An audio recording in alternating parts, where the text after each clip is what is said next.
प्यारे विद्यार्थीगण, आज class 10th का साइंस सब्जेक्ट में लेसन है जैव प्रक्रम। और जैव प्रक्रम में पॉइंट है स्वपोषी पोषण। आपको दिख रहा होगा आसानी से, स्वपोषी पोषण। क्या है ये स्वपोषी पोषण? तो कह रहा है स्वपोषी पोषण मतलब होता है क्या है, कौन करते हैं स्वपोषी पोषण? तो स्वपोषी पोषण पौधों में होता है, हरे पौधों में होता है। और हरे पौधे अपना भोजन का निर्माण स्वयं करते हैं, इसलिए हरे पौधे स्वपोषी पौधे कहलाते हैं और उसी में स्वपोषण की प्रक्रिया होती है। तो यह प्रक्रिया प्रकाश संश्लेषण के माध्यम से पूरी होती है। और प्रकाश संश्लेषण क्या है? प्रकाश का संश्लेषण करना कहां पे होगा, कैसे होगा? पिछली कक्षाओं से भी आप पढ़ते आए हैं प्रकाश संश्लेषण के बारे में, उसी को यहां पे थोड़ा और विस्तार पूर्वक आपको समझना है। तो पौधे अपनी ऊर्जा जो प्राप्त करते हैं, ऊर्जा प्राप्त प्रकाश संश्लेषण क्रिया के माध्यम से करते हैं पौधे। तो कैसे करते हैं ये, इसे आप समझ रहे हो कि कैसे करते हैं ये?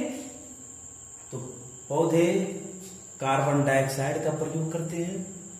वह कार्बन डाइऑक्साइड वायुमंडल से लिया जाता है। पौधे जल का प्रयोग करते हैं। वह जल भूमि से पौधे की जो जड़ें हैं उसमें जो मूल रोम है उससे अवशोषित किया जाता है भूमि से, और पत्तियां तक लाया जाता है, उसका जरूरत पड़ता है।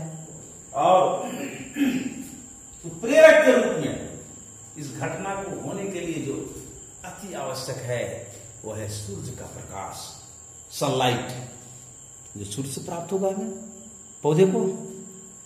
किस क्रिया के लिए? प्रकाश संश्लेषण की क्रिया के लिए। और यहां पे जिस समय जल का अवशोषण होता है मृदा से, किसके द्वारा? पौधों के जड़ों के द्वारा। वह मृदा से लिए गए जल में खनिज भी होते हैं। खनिज का भी होना जरूरी है, मिनरल। तो ये सब सारे जब एक प्रक्रिया होती है पौधे की हरी पत्तियों में, जहां पे हरा नामक एक पिगमेंट होता है जिसको हम लोग क्लोरोफिल कहते हैं। हिंदी में इसे, इंग्लिश में क्लोरोफिल बोला जाता है, हिंदी में इसे पर्णहरित बोलते हैं। ये क्लोरोफिल सूर्य के प्रकाश को अवशोषित करता है और वायुमंडल से कार्बन डाइऑक्साइड को प्राप्त कर, जल से, जमीन से जल को प्राप्त कर और खनिज को प्राप्त कर और संश्लेषित कर देता है, सारे चीजों को बदल देता है। किसमें? कार्बोहाइड्रेट में परिवर्तित कर देता है। और वह कार्बोहाइड्रेट पौधे को ऊर्जा प्रदान करता है। पौधे उस कार्बोहाइड्रेट का प्रयोग करके विकसित होते हैं। लेकिन आपको एक बात याद रखना है कि सारे कार्बोहाइड्रेट अगर यूज नहीं हो पाए, जितना निर्माण हुआ उतना यूज नहीं हुआ, उतना प्रयोग में पौधे नहीं लाए, तो उस कार्बोहाइड्रेट को मंड के रूप में संचित कर लिया जाता है। मंड के रूप में पौधे के तना में, पौधे की शाखाओं में, पौधे की पत्तियां में या कुछ पौधे की जड़ों में मंड के रूप में संचित कर लिया जाता है। और भविष्य में जब आवश्यकता महसूस होती है पौधों को, तो उस मंड का प्रयोग ऊर्जा प्राप्त करने के लिए पौधे बागवानी करते हैं और विकसित होते हैं। तो ये प्रकाश संश्लेषण की क्रिया होगा। हर इस क्रिया में आप देखते होंगे ऑक्सीजन गैस मुक्त होता है। ऑक्सीजन गैस मुक्त होता है और वह ऑक्सीजन गैस कहां चला गया? जहां से कार्बन डाइऑक्साइड आया था उसकी जगह को भरने के लिए वायुमंडल में फिर वो ऑक्सीजन चला गया, मुक्त किया पौधा। आप देखते होंगे की अगर तुलना करें तो हम लोग तो 100% नहीं है, हम लोग तो पौधे के ऊपर आश्रित हैं और उसके भागों को हम लोग खा करके और शरीर में ऊर्जा प्राप्त करते हैं, जिससे हमारा शरीर का विकास होता है, अपना दैनिक कार्य करने में हम सक्षम हो जाते हैं। हमारे शरीर में भी अगर हम ज्यादा भोजन ले लेते हैं तो हमारे शरीर में भी ऊर्जा संचित हो जाती है भविष्य के लिए, वह ऊर्जा भी जरूरत के समय यूज होती है, जिसे हम लोग ग्लाइकोजन कहते हैं, हमारे शरीर में संचित हो जाती है। अब आगे देखिए,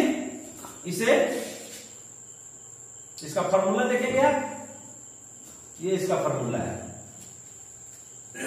जब आप प्रकाश संश्लेषण की क्रिया के बारे में वर्णन करेंगे कि प्रकाश संश्लेषण की क्रिया पौधों की हरी पत्तियां में होती है, पौधे वायुमंडल से कार्बन डाइऑक्साइड प्राप्त करते हैं, सूर्य के प्रकाश को ग्रहण कर लेते हैं और मृदा से जल लेकर के, खनिज लवण लेकर के इसे संश्लेषित कर देते हैं, कार्बोहाइड्रेट का निर्माण करते हैं और अपने ऊर्जा के रूप में प्रयोग करके और विकसित होते हैं। तो इसके लिए आपको एक समीकरण भी देना होगा, जो समीकरण ये है 6CO2।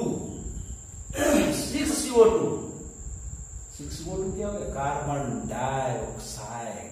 6 तो बैलेंस करने के लिए दिया गया है। 12H2O 12 जो है यहाँ बैलेंस करने के लिए है, जल की 12 12H2O क्या एरो है ये, किसकी उपस्थिति में? ये दोनों रहना जरूरी है, उत्प्रेरक है, कैटलिस्ट है। यहाँ पे कौन कौन? क्लोरोफिल, जो हरी पत्तियां में वही ऑब्जर्व करेंगे सूर्य के प्रकाश को, और कौन? सूर्य का प्रकाश, ये आएगा, ये क्रिया को संपन्न करेगा और तब निर्माण क्या होगा? ग्लूकोज C6H12O6, जिसको हम लोग ग्लूकोज कहते हैं। और क्या? 6O2 ऑक्सीजन जो मुक्त कर दिया जाएगा, कहां चला जाएगा वो 6O2? वायुमंडल में। और फिर क्या? 6H2O जल, अधिवास की मात्रा भी कुछ उड़ेगी, जलवाष्प भी कुछ उत्सर्जित होंगे वहां पे उस घटना के दौरान में। तो ये आपका हो गया प्रकाश संश्लेषण प्रक्रिया के लिए equation 6CO2 plus 12H2O arrow, chlorophyll and सूर्य का प्रकाश, C6H12O6 जिसे हम ग्लूकोज कहेंगे, प्लस 6O2 प्लस 6H2। ये समीकरण को आपको अच्छी तरह से जान लेना है। अब देखिए, इसी को पॉइंट बंद, इतना बात तो आपको समझ गए, लेकिन इसी को हम लोग बिंदुवार कैसे समझेंगे? यानी जब प्रकाश संश्लेषण की क्रिया जब होती है, प्रकाश संश्लेषण की क्रिया जब घटित होती है, तो ये 3 प्रमुख बातें होती है। उधर तो आप उसका परिभाषा लिखिए, और दोहरा तरीके से अगर आंसर इसका स्थापित करना चाहते हैं तो सारा परिभाषा लिखने के बाद आप इस दिखा सकते हैं। ये 3 बात छन करके आ रहा है। क्या? क्लोरोफिल द्वारा प्रकाश ऊर्जा को अवशोषित करना, यह क्रिया तभी होती है। कौन सी क्रिया? प्रकाश संश्लेषण की क्रिया। वह यह घटना घटती है उस समय, निम्नलिखित घटनाएं होती है जिस समय यह प्रक्रम होता है, यह प्रक्रिया जिस समय होती है।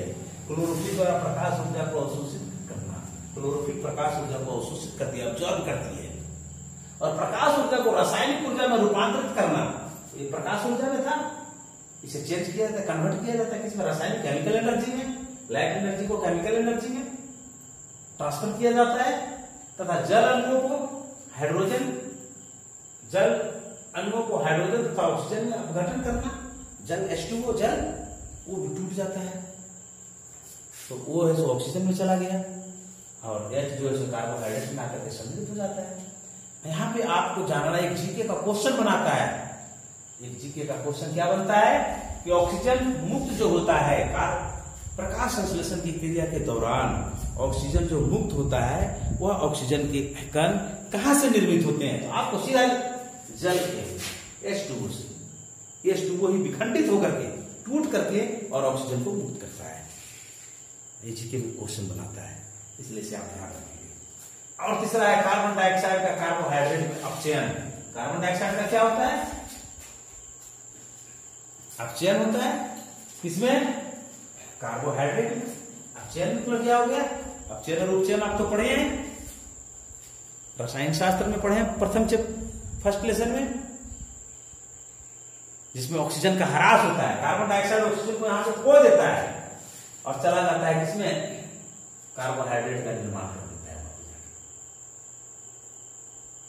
तो ये घटना, तीन घटना घट रही है कब, जब प्रकाश संश्लेषण की क्रिया जिस समय संपन्न होती है। तो इन सारी बातों को आपको ध्यान में रखना है और आपको इसको जानना है ताकि आप आसानी से इसे समझ सकें। अब आगे हम लोग देखते हैं,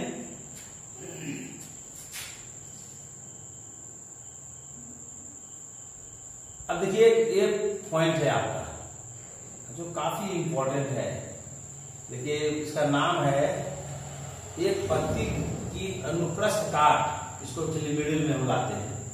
एक पत्ती की अनुप्रस्थ काट है, ये क्वेश्चन को बनाता है, अलग है, उसी में वहीं पे दिया हुआ है प्रकाश संश्लेषण क्रिया जो घटित होती है उसी का एक यहाँ पे रूप दिखाया है कि पत्तियां में किस प्रकार से होती है, उसी के प्रत्येक पार्ट्स को तोड़ करके दिखाया है। प्रकाश संश्लेषण की क्रिया में इसे दिखाना कोई जरूरी नहीं है, लेकिन एक स्वतंत्र रूप से क्वेश्चन यहां से निर्माण करता है, क्योंकि इस चैप्टर से एक चित्रात्मक क्वेश्चन एक आता है, चित्र से संबंधित एक क्वेश्चन आता है जिसमें एक क्वेश्चन भी शामिल होता है।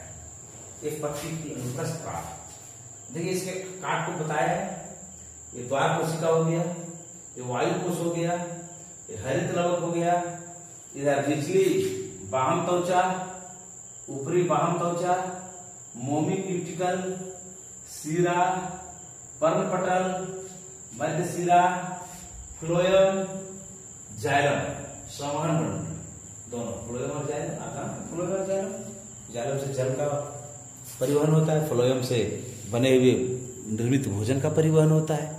दो ये परिवहन तंत्र है, वो दोनों का यहाँ पे दिखाया है पार्ट्स।